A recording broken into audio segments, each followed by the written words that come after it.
Livro Paramahansa Yogananda, a autobiografia de um yogi contemporâneo. Capítulo 4. Minha fuga interrompida rumo ao Himalaia.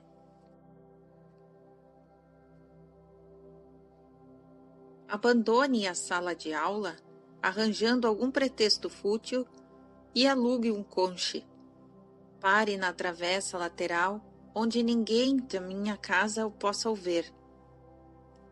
Estas foram as minhas instruções finais a Amar Mitter, um colega de escola secundária que planejara me acompanhar ao Himalaia. Havíamos escolhido o dia seguinte para empreender a fuga.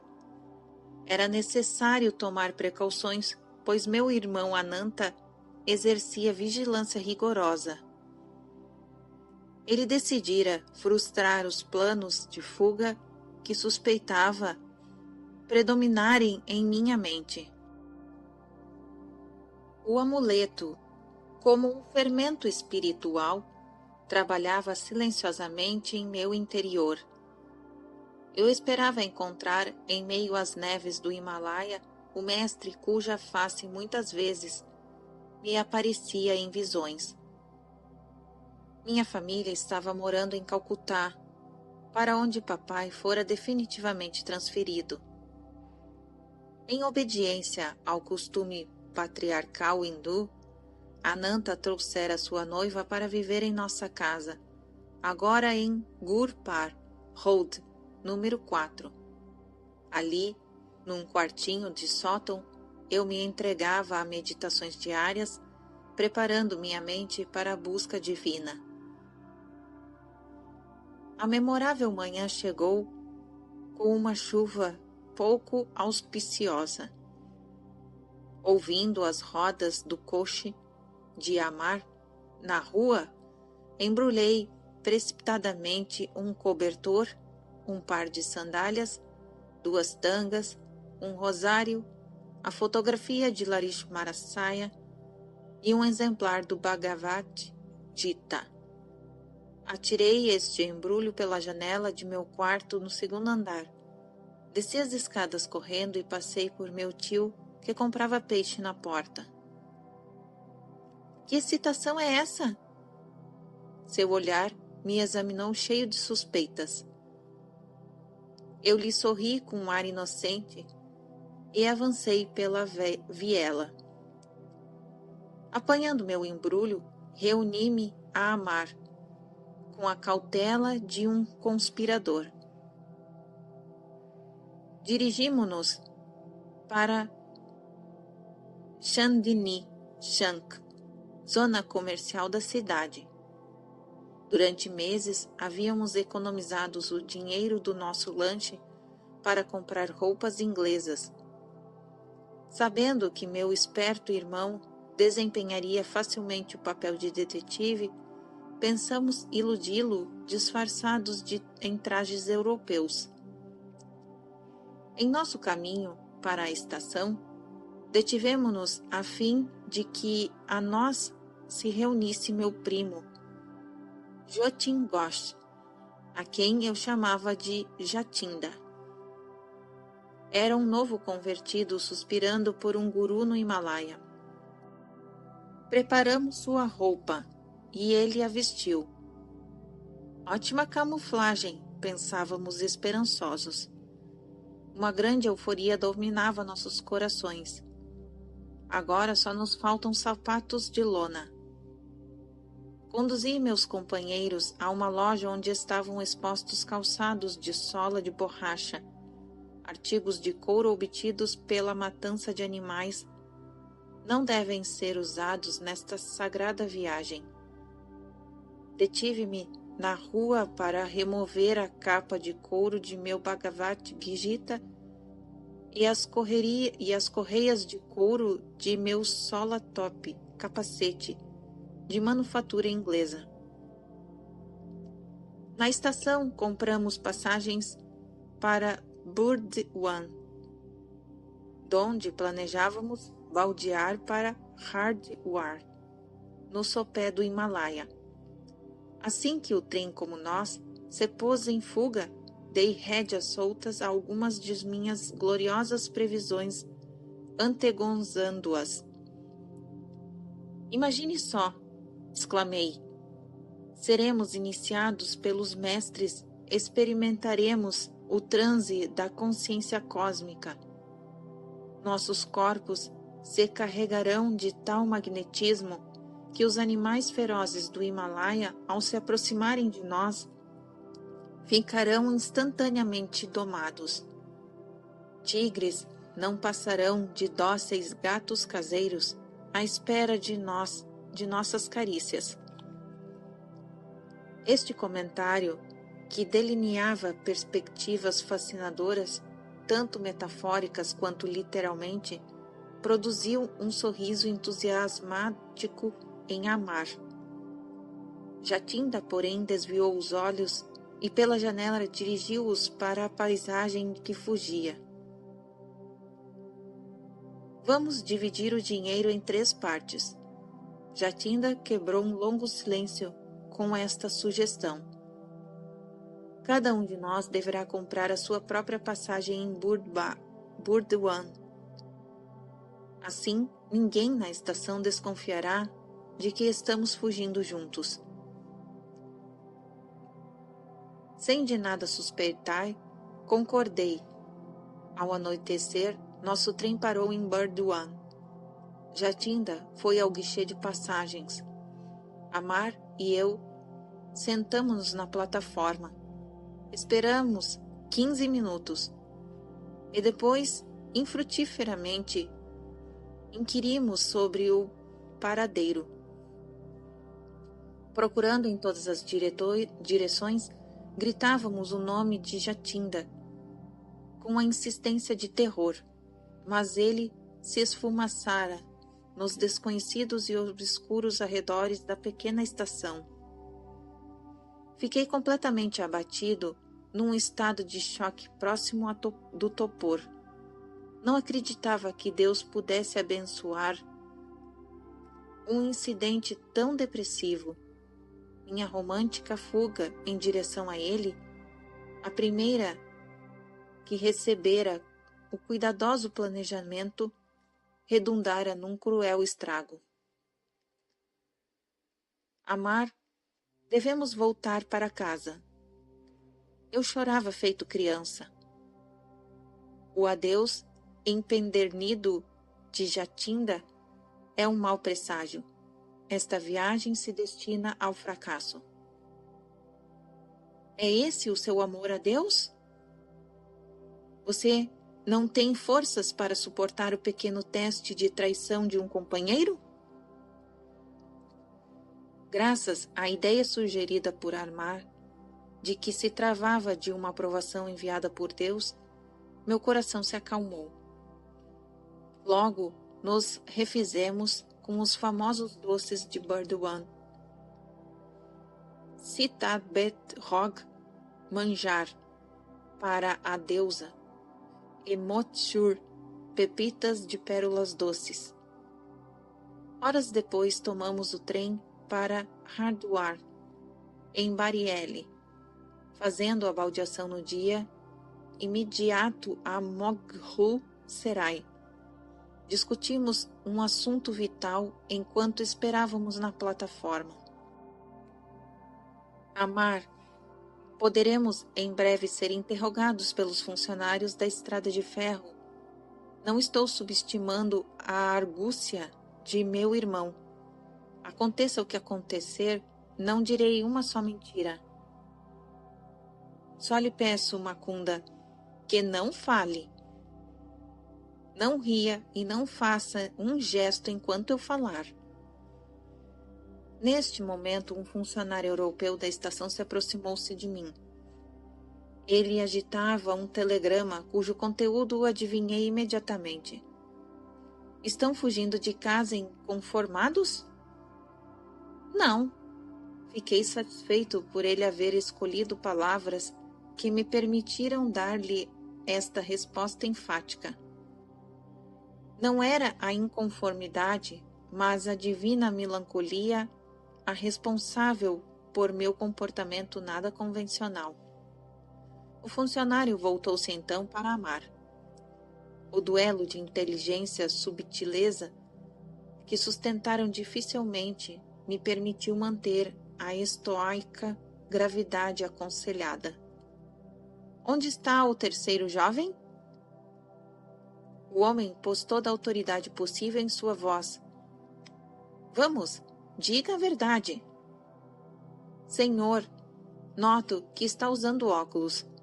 Não pode ver que somos apenas dois? Amar sorriu descaradamente. Não sou um mágico. Não posso tirar da cartola um terceiro rapaz. O funcionário, visivelmente desconcentrado, com a impertinência, procurou atacar outro campo vulnerável. Qual é o seu nome? Chamam-me de Thomas. Sou filho de mãe inglesa e pai hindu convertido ao cristianismo. Qual é o nome de seu amigo? Eu o chamo de Thompson. Nesta altura, minha hilaridade interior atingiu o zênite.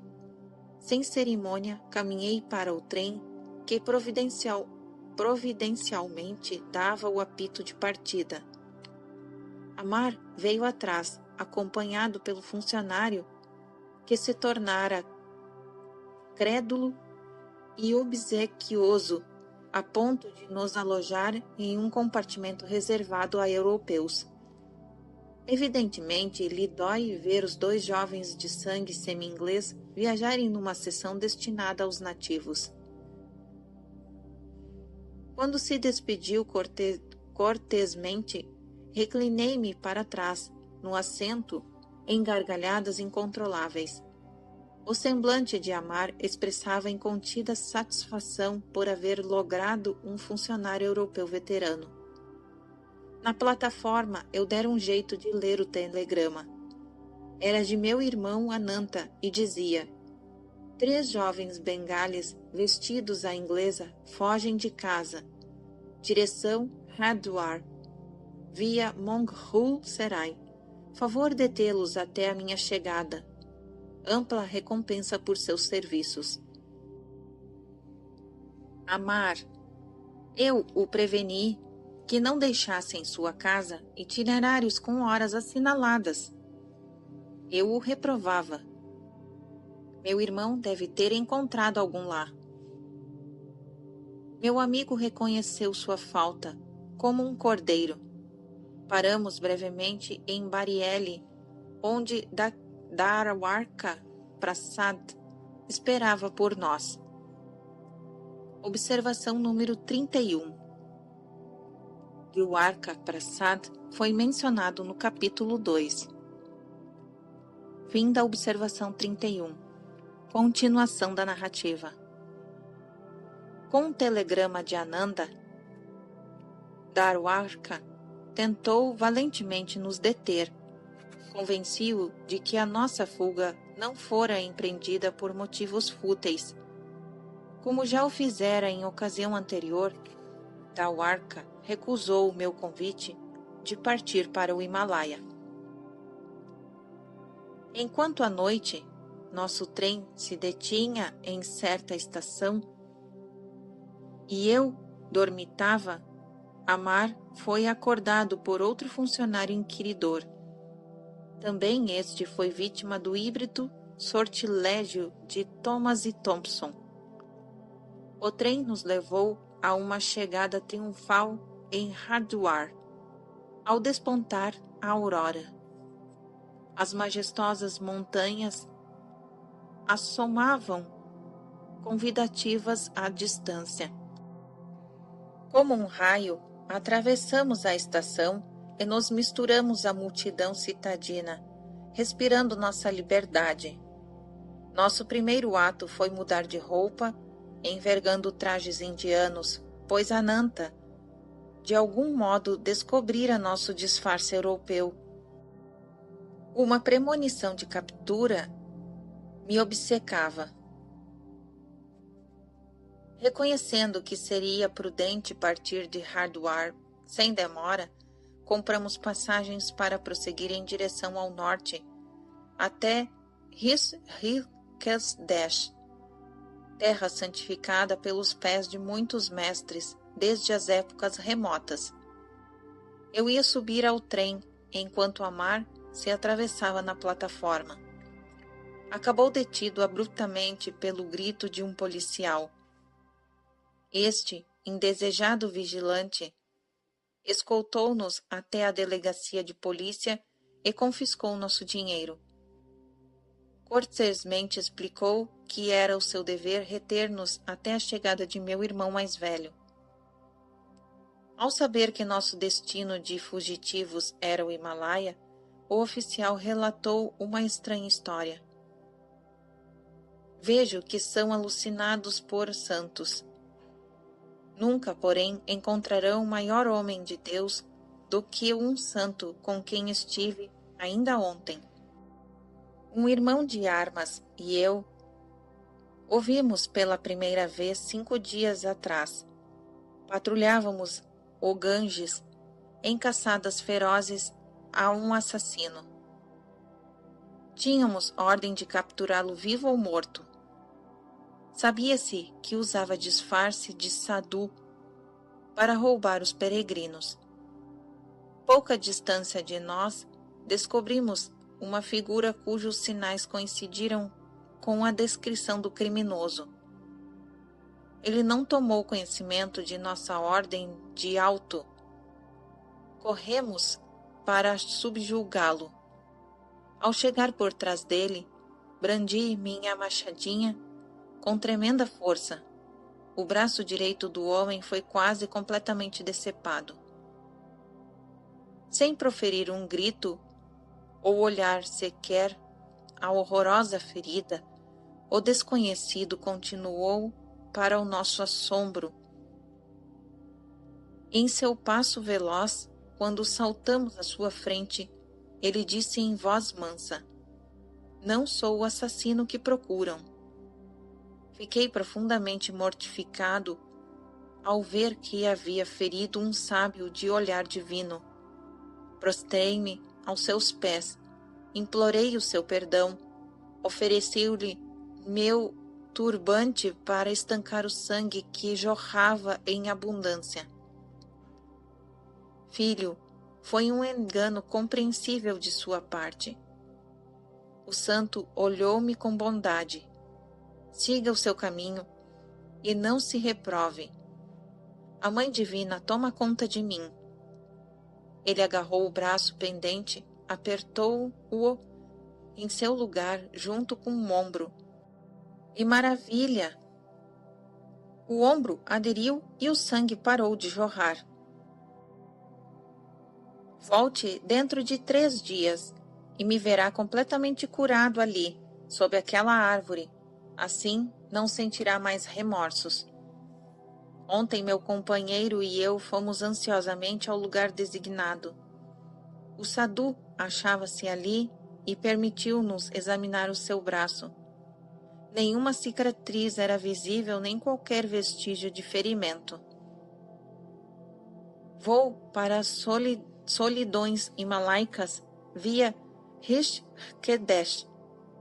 O sadhu nos abençoou e partiu com pressa.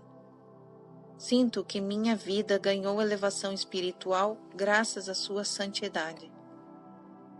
O policial concluiu sem relato, com piedosa ejaculatória, aquela experiência, sem dúvida nenhuma, o que havia comovido e transportado à profundeza além dos habituais. Com expressivo gesto, ele me estendeu um recorte de jornal sobre o milagre. No estilo sensacionalista de certos periódicos, que infelizmente não faltam mesmo na Índia, a versão do repórter aparecia bastante exagerada. Informava que o sadhu quase fora decapitado. Amar e eu lamentamos não conhecer o grande yogi que perdoara seu perseguidor à maneira de Cristo. A Índia, materialmente pobre durante 2 Os 2 últimos séculos possuem, entretanto, um lastro inesgotável de riqueza divina. Arranha-céus espirituais podem ser encontrados, às vezes, à beira do caminho, até mesmo por homens mundanos, como este policial. Agradecemos o oficial por ter aliviado o nosso tédio com sua história maravilhosa. Ele provavelmente tentava insinuar ser mais afortunado do que nós. Sem qualquer esforço, encontrara um santo iluminado. Nossa veemente busca terminara, não aos pés de um mestre, mas em mísera delegacia de polícia. Tão perto do Himalaia e, contudo, em nosso cativeiro, tão longe, confessei a Amar que eu sentia redobrar-se meu impulso de buscar a liberdade. Vou escapar assim que a oportunidade me ofereça. Podemos ir a pé à sagrada Rishikesh. Sorri para lhe dar coragem. Meu companheiro, porém, tornara-se pessimista assim que a firme em escora do nosso dinheiro nos foi arrancada. Se nos embrenharmos a pé pela perigosa Jangal, terminaremos não só na cidade dos santos, mas nos estômagos dos tigres. 3 dias depois, Ananta e o irmão de Amar chegaram. Amar saudou o irmão com afetuoso alívio. Eu permaneci inconciliável.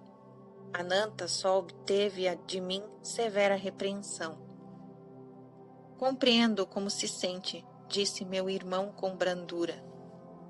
Tudo quanto lhe peço é que me acompanhe a Benares para conhecer certo sábio e depois a Calcutá para visitar por alguns dias nosso aflito pai. Então poderá reencetar sua busca de um mestre neste lugar. Amar interveio neste ponto da conversação para declarar que não tinha qualquer intenção de volver a Hard comigo. Ele estava gozando do calor da família. Eu, porém, tinha certeza de que jamais abandonaria minha busca até chegar ao Guru.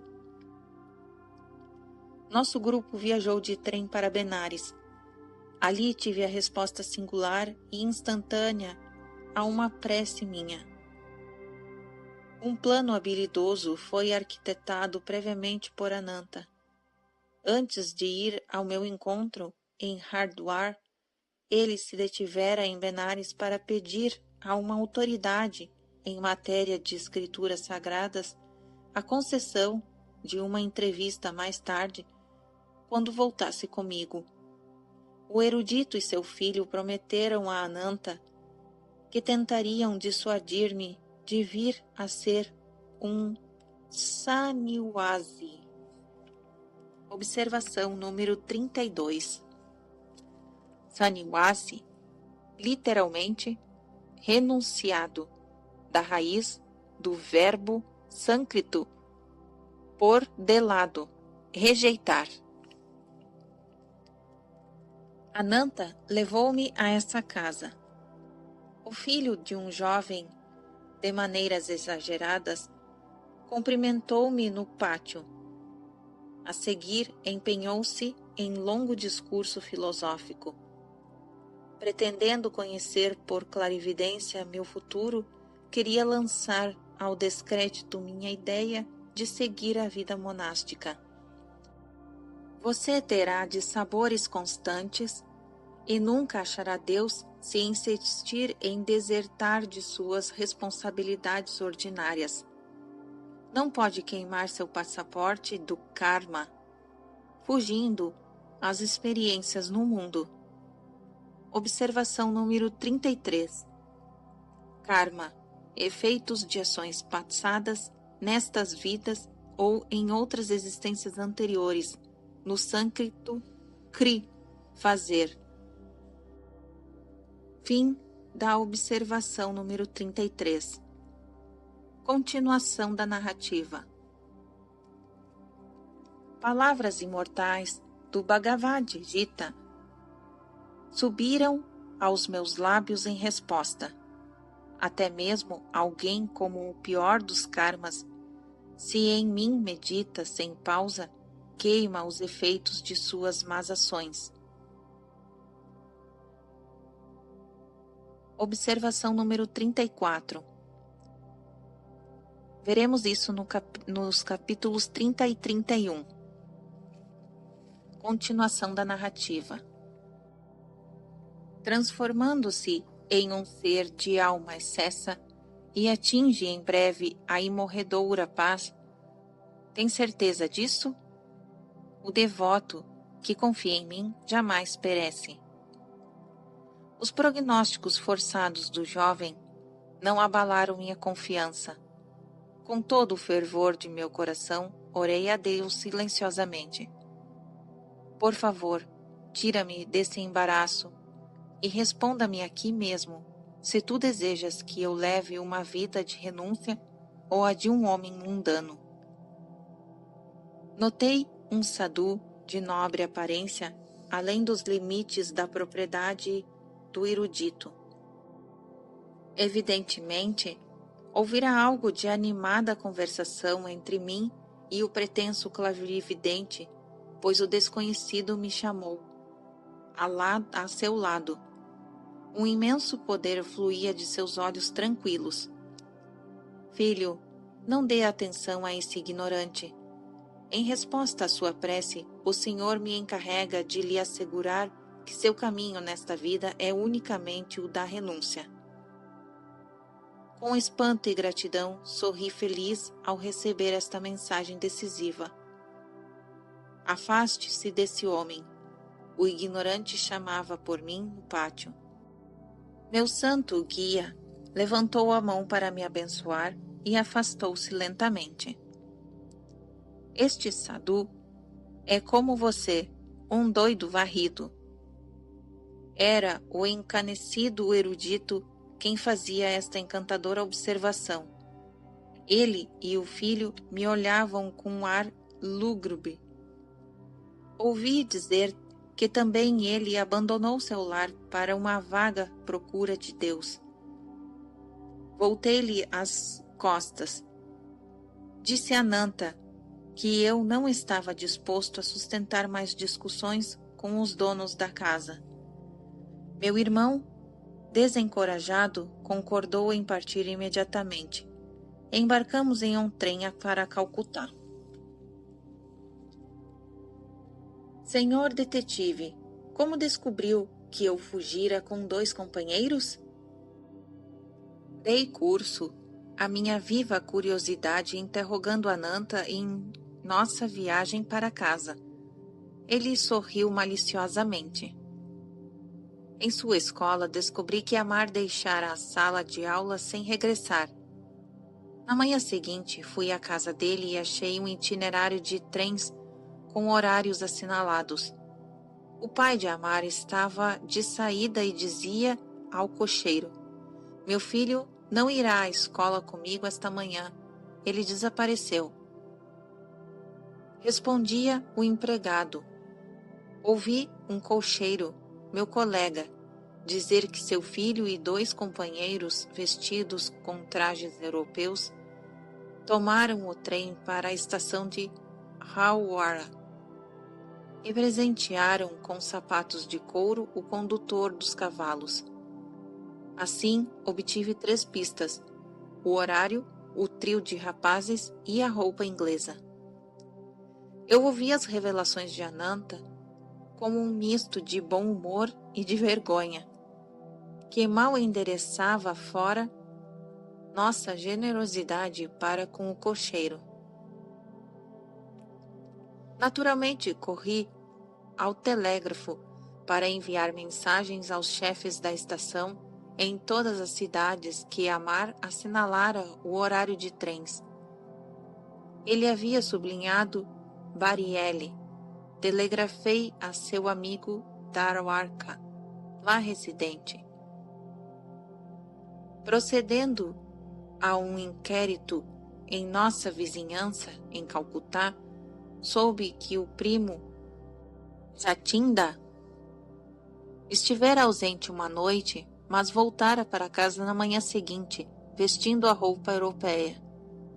Convidei-o para sair a jantar comigo. Aceitou, desarmado por minha atitude amigável. No caminho, levei-o sem que suspeitasse a delegacia de polícia.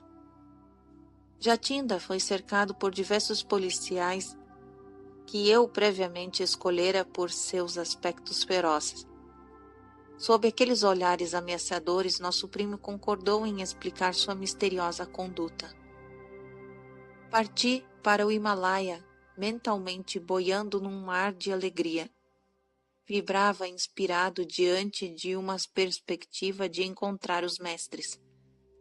Mas quando Mukunda disse, durante nosso êxtase nas cavernas do Himalaia, os tigres ficarão fascinados e sentarão à nossa volta como gatinhos mansos, minha efervescência gelou.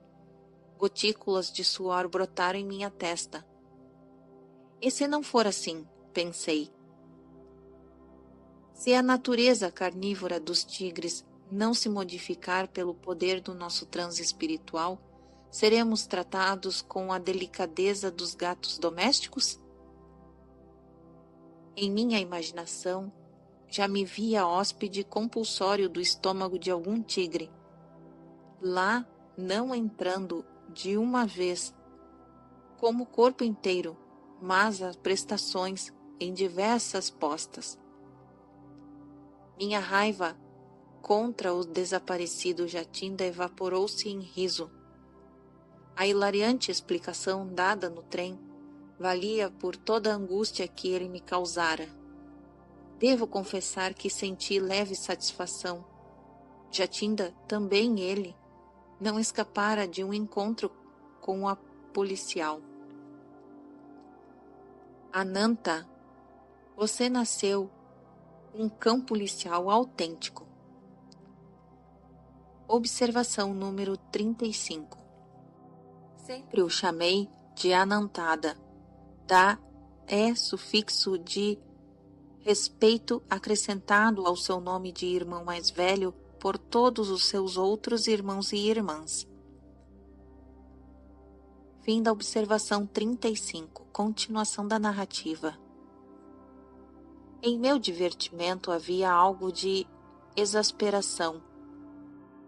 Direi a Jatinda que estou contente por sua conduta se dever, não a disposições traiçoeiras como parecia, mas apenas ao prudente instinto de conservação.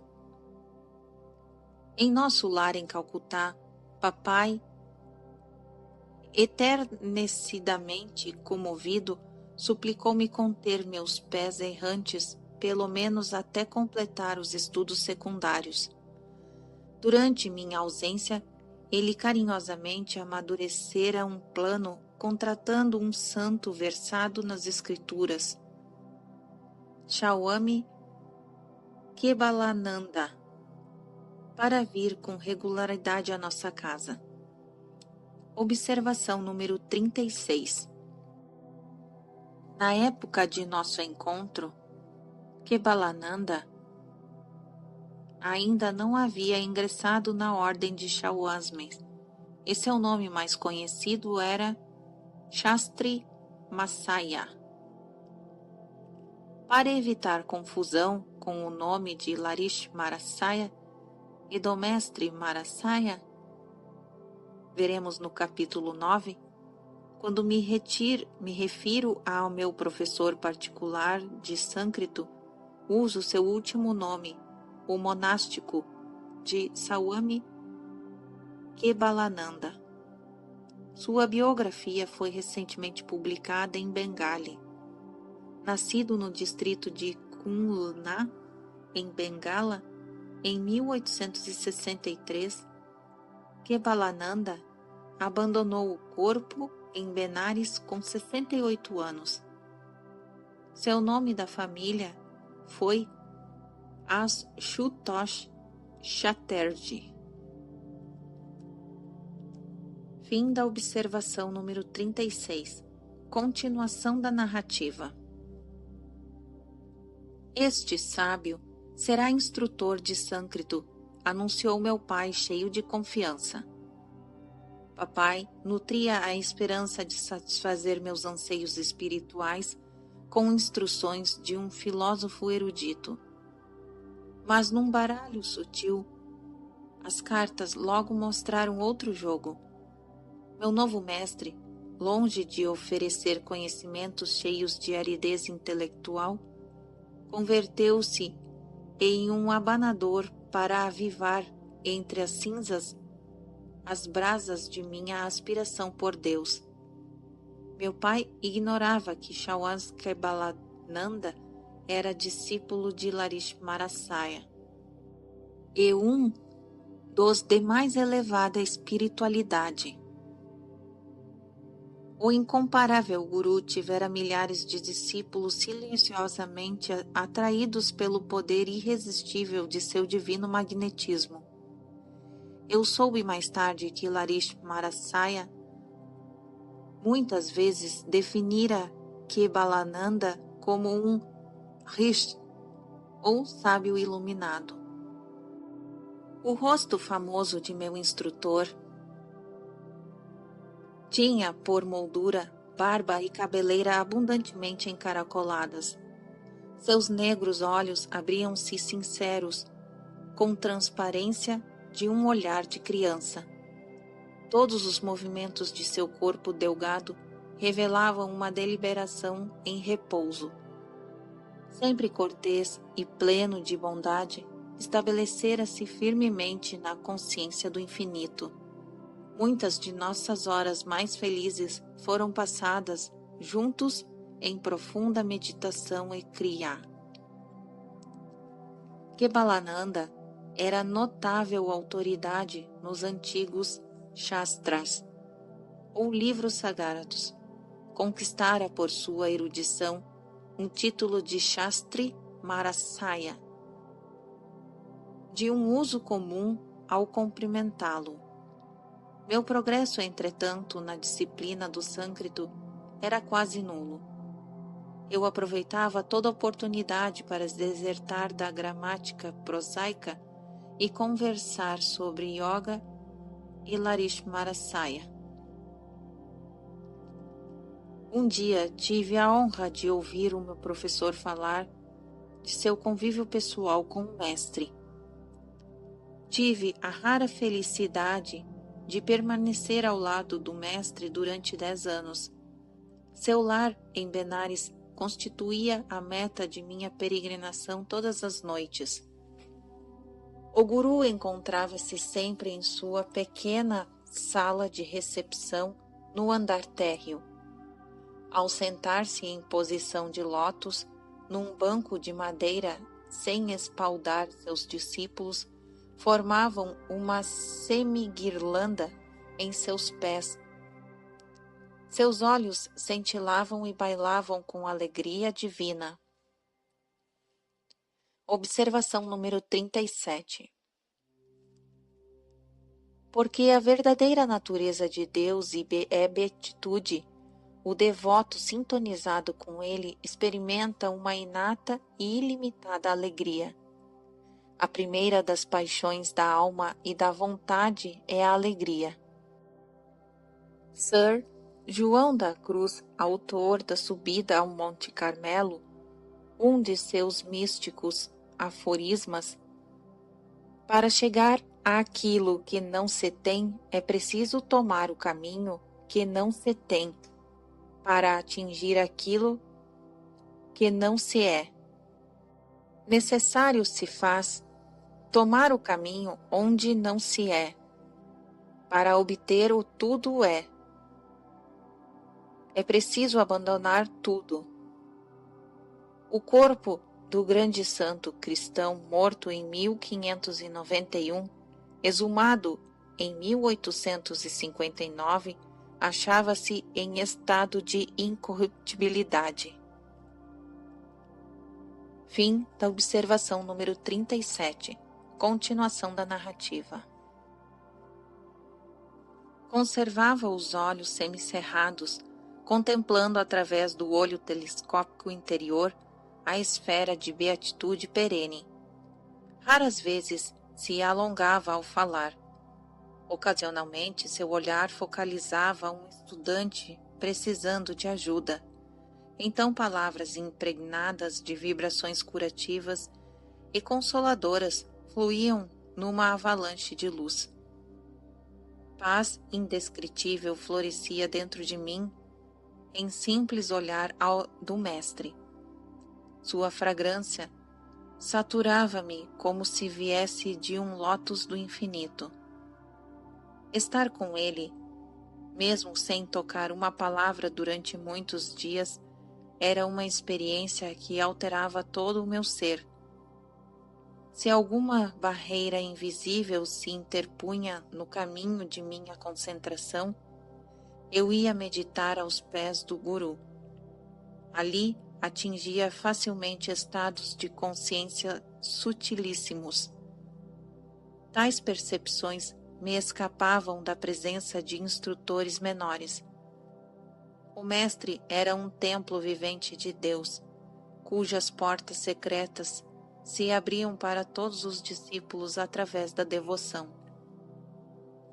Larish Marasaya não era um intérprete livresco das Escrituras. Sem esforço algum, ele mergulhava na biblioteca divina da fonte da sua onisciência. Manavam os pensamentos como rebuxos orvalhantes, e as palavras como espumas. Possuía a chave maravilhosa que descerrava a profunda ciência filosófica escondida nos Vedas, há milênios atrás. Observação número 38.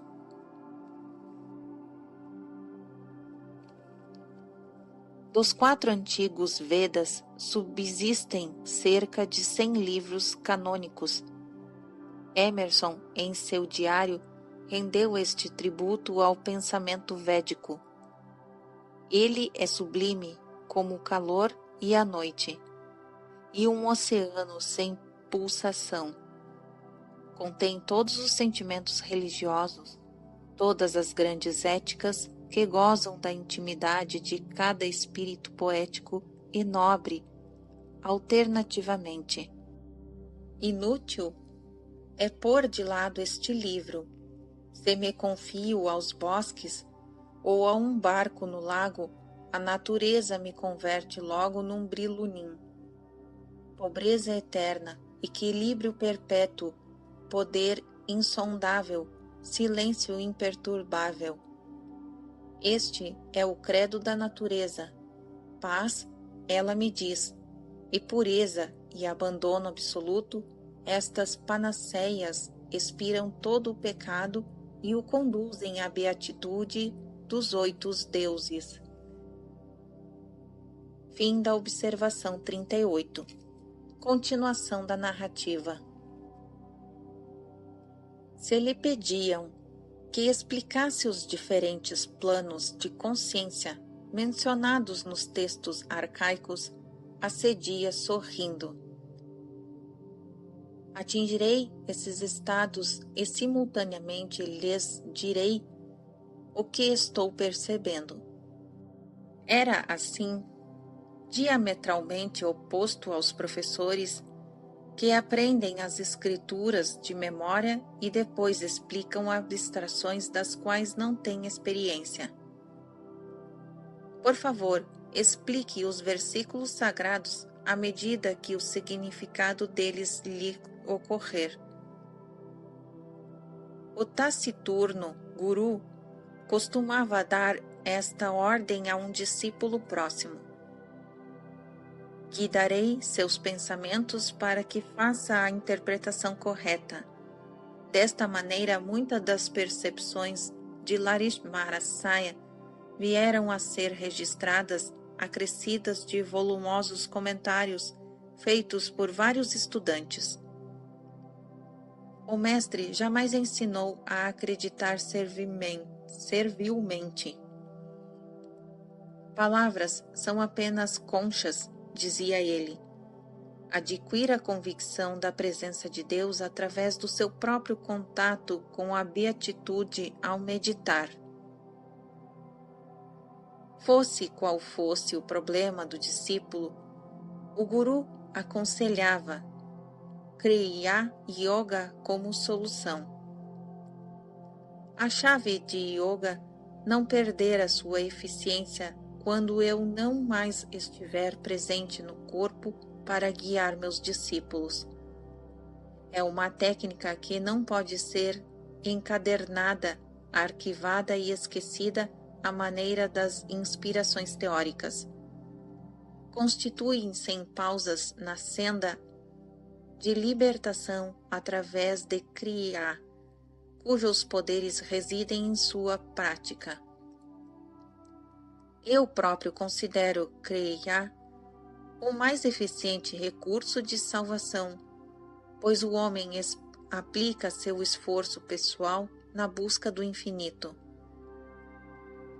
E Kebalananda gravemente concluiu seu testemunho. Por meio de seu uso, o Deus onipotente, oculto em todos os homens, tornou-se uma encarnação visível em Larish Marasaya e em certo número de seus discípulos.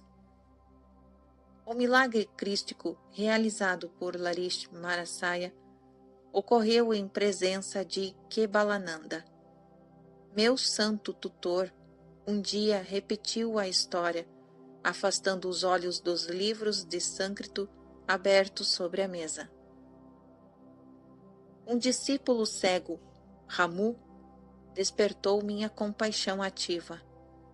Por que não teria luz em seus olhos quando servia com tanta fidelidade nosso mestre, em que a divindade resplandecia plenamente?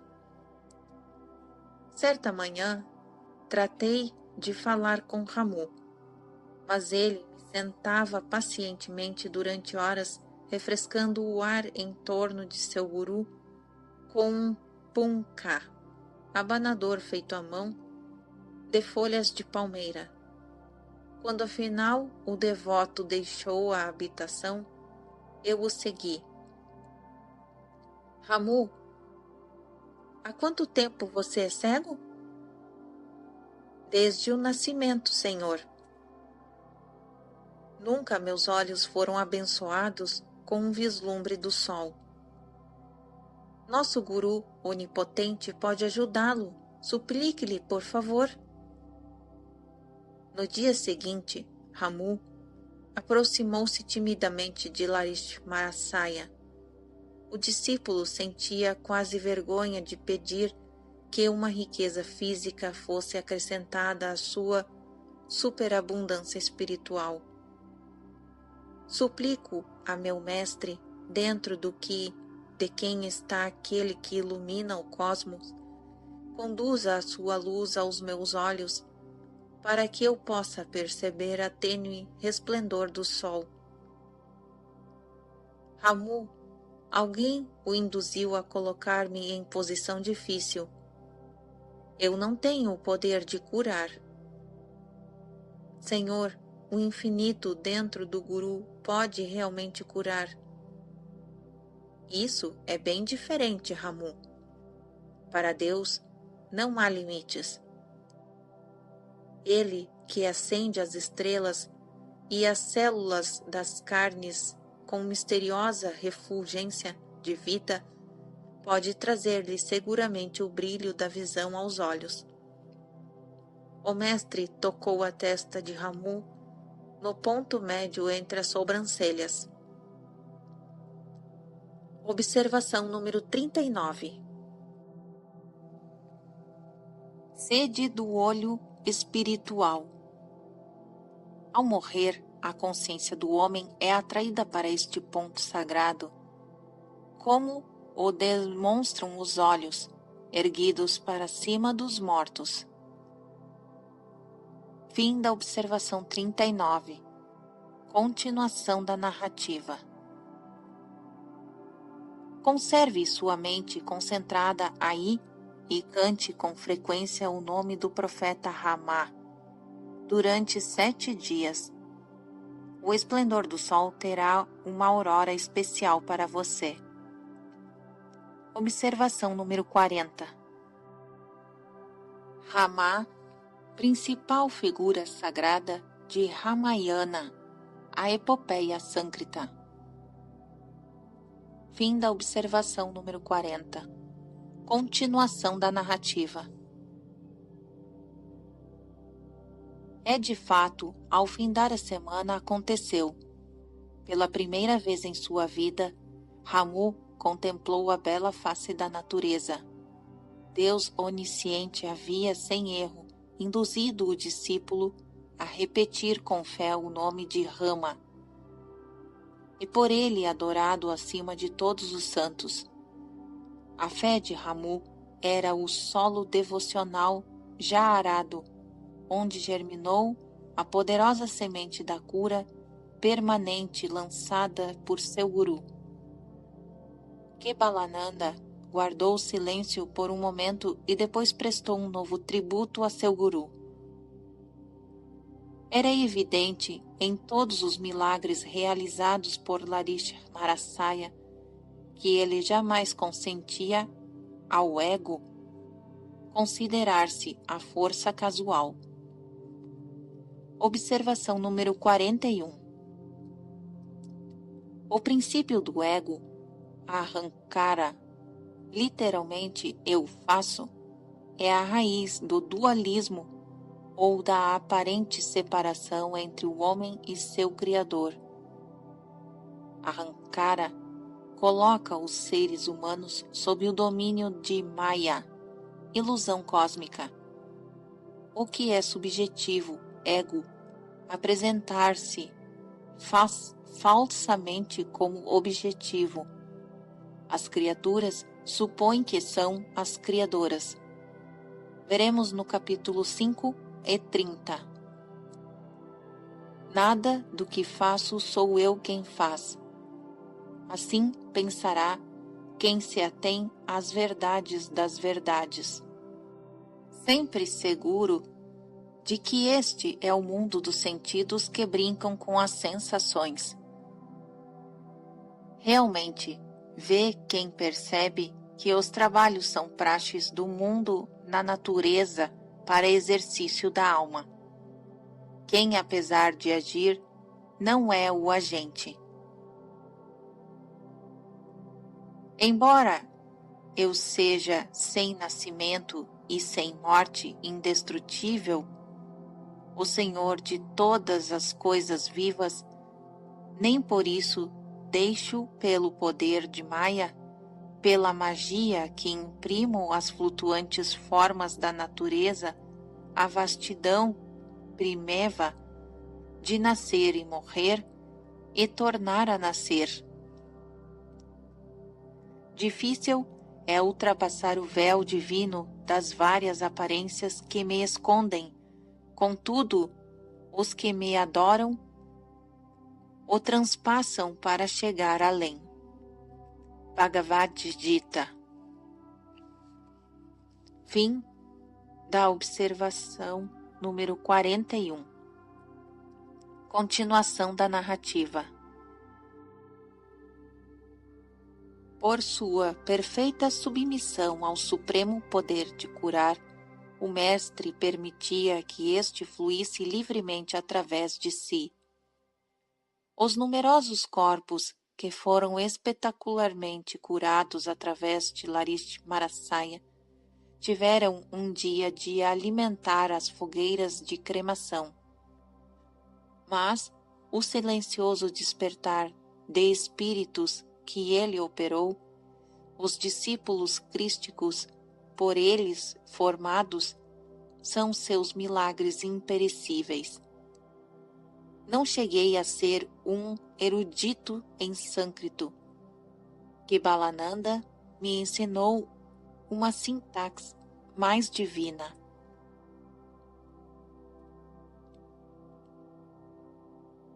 Fim do capítulo 4.